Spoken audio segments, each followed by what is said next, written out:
Tolong! Siapa saja di situ, tolong saya! Ada manusia di sini, perempuan saya. Tolong, jangan pergi. Datanglah, datang. Saya butuh pertolongan. Tolong saya, janganlah pergi. Tolong, jangan pergi.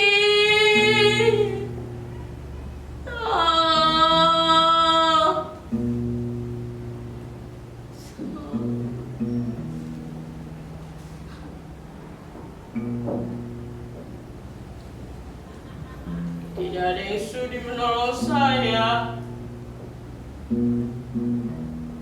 Tidak ada yang datang.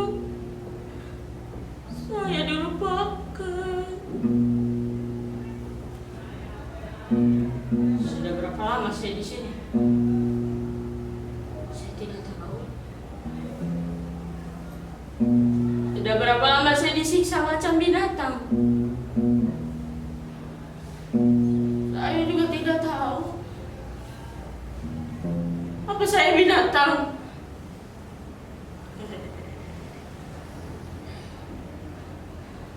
Tempat dinding ini dan hanya satu jendela berjeruji besi jauh di atas sana. Tembok yang tebal, tidak ada perabotan, hanya ada tikar dan bantal.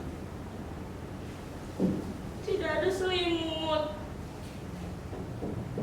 Saya tahu tidak mungkin saya lolos dari penjara ini kalau tidak ada yang sudi menolong saya. Mustahil saya selamat kalau tidak ada mujizat.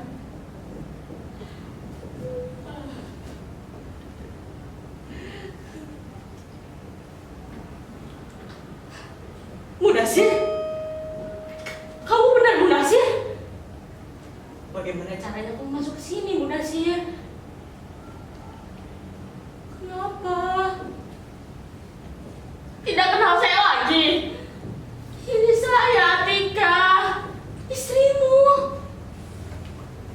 Dulu, kamu mengantar saya ke Jakarta. Lalu kita berpisahan di Bandara Soekarno-Hatta, Cengkareng. Di dalam surat kamu menulis, sehabis mengantar saya, kamu langsung pulang ke kampung mengurus sawah. Sampai setahun lebih kita saling berkirim surat. Tapi setelah musibah datang, surat-suratku tidak datang lagi. Jangan pergi, Mudasir. Jangan tinggalkan saya.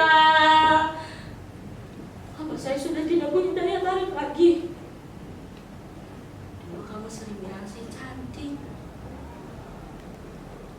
Ya, saya memang cantik. Cantikan alami tanpa bedak dan ginju. Kamu suka saya apa adanya. Dulu kamu sering bilang begitu. Ini saya, Atika. Saya tahu penyiksaan ini buat saya tidak secantik dulu lagi. Kalau ada cermin kamar ini, mungkin saya bisa segera tahu. Wajah saya bisa saja sudah seperti gombak busuk, bacin, dan tidak layak dipandang-pandang. Bikin jijik ya. Tapi Mudasir, kamu menikahi saya lahir batin, kan? Kamu bukan hanya menikahi wajah saya. Kalau memang benar kamu ada di sini, tolong saya, Mudasir. Keluarkan saya dari sekapan ini. Lalu kita pulang ke kampung bersama-sama. Tidak perlu melapor ke polisi Raja Diraja. Tidak guna melapor ke Menteri Negara. Kita ini warga negara Indonesia, bukan warga negara Filipina. Beruntungan mereka yang warga negara Filipina. Bahkan presiden mereka pun peduli terhadap nasib tenaga kerjanya. bekerja di mancanegara. Kita kalau kaya akan diperas sampai habis tulang sumsum. Tapi kalau ada musibah, pura-pura tidak tahu, dilupakan. Udah sih. Bicara tentang kekacauan penanganan TKW seperti saya, selalu bikin dada kita sesak. Karena kenyataan yang terang benderang seperti itu tidak pernah diakui sebagai kenyataan. Mengapa? Ya karena mereka malas menanganinya, tidak sudi tangan yang kotor dan energi dihamburkan. Ya, karena tidak ada uang komisi yang cukup kasus penanganan anak TKW itu. Lagi pula mak harus punya kemampuan diplomasi. Pejabat-pejabat kita dihargai oleh orang asing. Kenyataannya, para pejabat kita lebih sering jadi bahan tertawaan oleh orang asing itu karena mereka malas dan bodoh, sok pintar. Akibatnya kita yang selalu dikorbankan, jadi korban.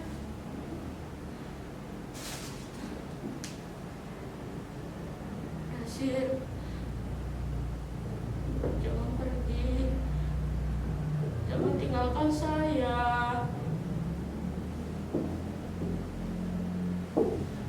Di sini tidak ada apa-apa, Mudasir. Ini hanya sebuah kamar. Kenapa kamu tetap berdiri di sudut itu? Di situ tempat saya buang air besar dan kecil. Sini tidak ada kamar mandi dan WC. Ini hanya sebuah ruangan. Entah tadinya dipakai untuk kamar siapa. Dan mengapa saya sampai di sini? Tidak bisa saya tulis di surat. Mana mungkin berkirim surat? Saya tidak punya kertas, pulpen, amplop, perangko. Di sini tidak ada apa-apa. Sekarang kalau siang karena matahari, dan malam agak pekat karena tidak ada lampu.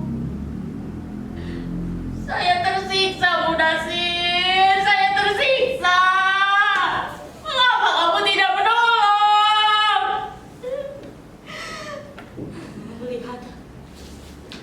Lihat bekas-bekas luka di sekujur badan. Sebelum saya dijebloskan ke kamar ini, saya dipukuli.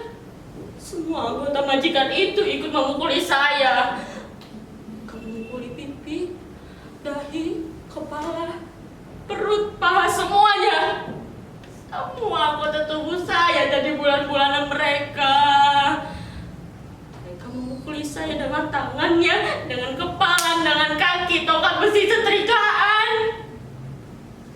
Saya tidak berdaya. Bola disepak ke sana kemari tanpa bisa membela diri. Saya berteriak, menangis, bertanya, apa salah saya? Tapi jawabannya hanya geraman dan teriakan pula. Lalu pukulan lagi, bertubi-tubi. Apa salah saya, Tuhan? Kamu hidup basat, bajingan, pencuri, maling, tidak tahu diri. Hanya kata-kata itu yang saya dengar. Kata-kata yang diteriakkan berulang kali. Apa salah saya? Demi Tuhan, saya sama sekali tidak pernah mencuri. Saya bukan maling.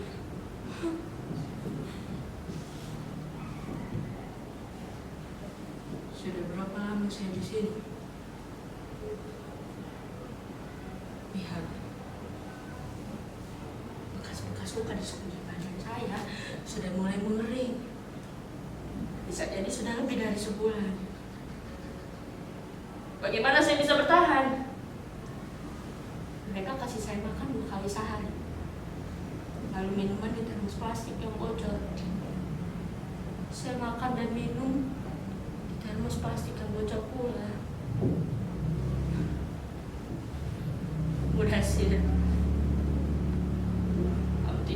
bisa membayangkan perlakuan apa yang saya terima selama ini.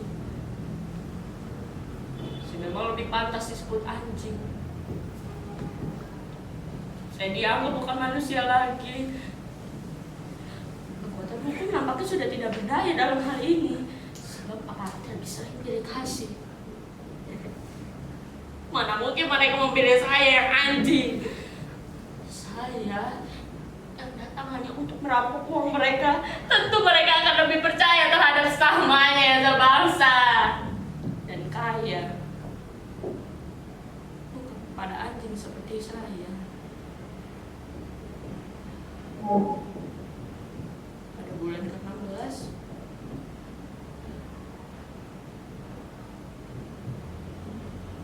saya bulan ke-15 majikan lelaki mendatangi saya. Apa mabuk dia? Waktu itu sekitar pukul 11 malam, hanya majikan dan anak-anaknya pergi menginap di rumah famili di luar kota. Jadi di rumah sebesar ini hanya ada kami berdua. Lalu dia masuk ke kamar. Saya sampai tidak sempat bertanya apa maksudnya masuk ke kamar saya. Ya, saya sampai tidak sempat bertanya apa maksudnya masuk ke kamar saya. Tapi sebagai perempuan, lalu saya bilang ada sesuatu yang tengah menggoda majikan saya itu. Saya mulai ketakutan, Mudasir. Lalu dia duduk di ranjang, menatap saya dengan mata tajamnya. Dengan isyarat tangan dia menyuruh agar saya berbaring di sebelahnya. Saya tidak mau, saya hanya bisa menggiling. Lalu dia kembali menyuruh saya agar bersebelahan di sebelahnya. Saya tidak mau, Mudasir.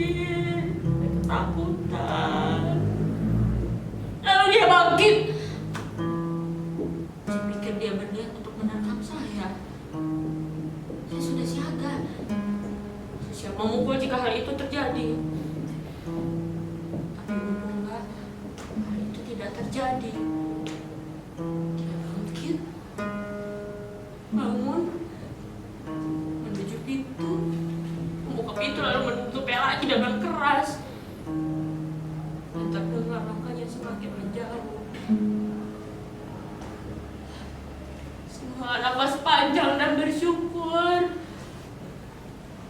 Saya bersyukur kepada Tuhan karena malam itu tidak terjadi apa-apa atas diri saya. Ya, saya selamat dari perkosaan majikan. Lalu saya mengunci pintu dan menangis sampai subuh.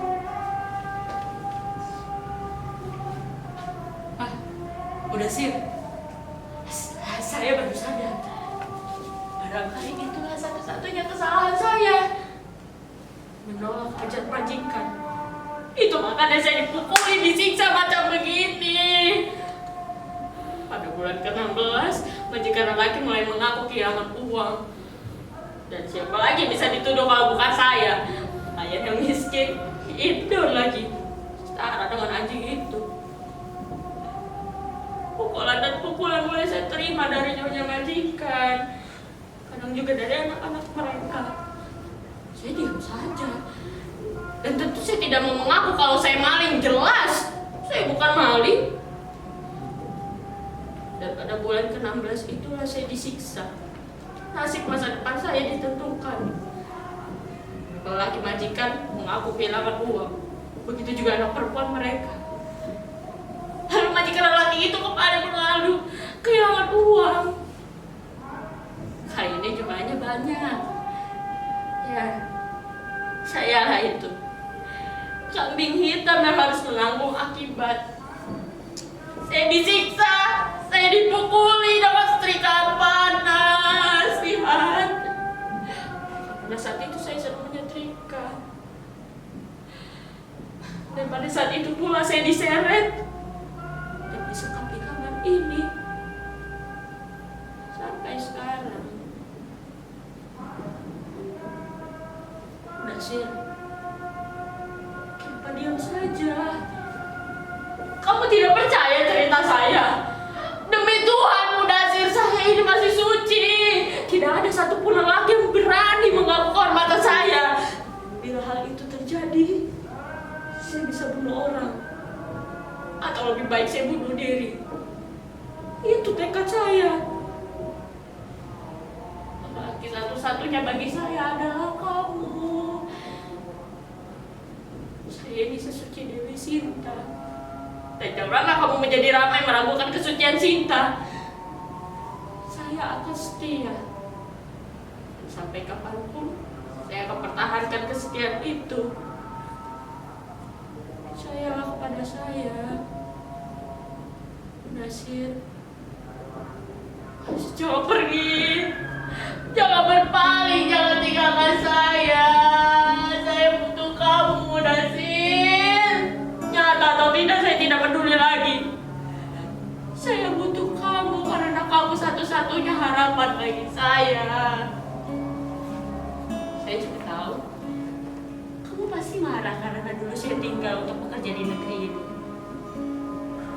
Padahal kita baru menikah 3 bulan. Tapi itulah rencana saya, Mudasir. Mengumpulkan uang sebanyak-banyaknya agar kita tidak sengsara. Saya harap kamu sudah memahami. Mudasir, dengar tidak? Ada angka orang menuju kemari. Sebentar ya. Tolong! Siapa saja di situ, tolong saya! Ada manusia di sini! Perempuan! Tolong! Jangan pergi! Jangan tinggalkan saya! Saya butuh pertolongan! Tolong! Jangan pergi! Tolong saya! Tolong!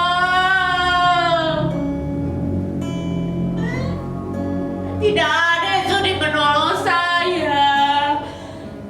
Saya dilupakan. Mudasir. Mudasir. Mudasir, kamu di mana, Mudasir? Mudasir, kamu kemana? Mudasir, kamu juga pergi? Mudasir, kamu pergi. Semuanya pergi. Tega meninggalkan saya. Bahkan kayangan suami saya juga ikut pergi. Dia tidak sudi lagi menemani saya. Dia meninggalkan saya tanpa pesan.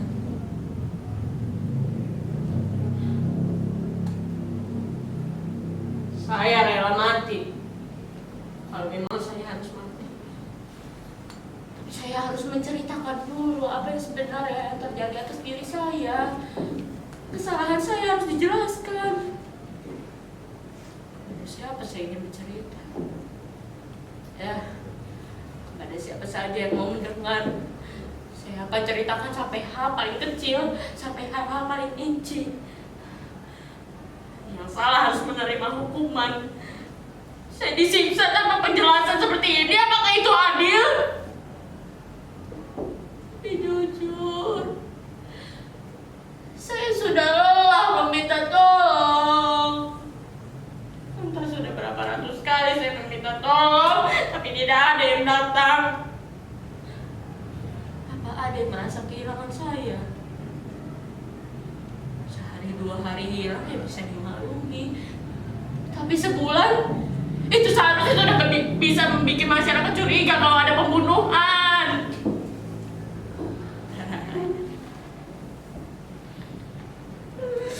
Pembunuhan! Apa yang terjadi atas diri saya ini bukan pembunuhan tubuh, tapi pembunuhan mental, pembunuhan politik. Kita berkali-kali dihina tanpa bisa membela diri. Kita dipaksa memikir agar kita ini dianggap hanya bangsa pelayan. Agar apa? Agar percaya diri hilang. Kita sering jadi bahan tertawaan, tapi tidak ada yang sadar. Tolong! Tapi jangan tolong saya. pinggir jurang. Bangun! Tolong! Jangan jadikan diri kita nyawa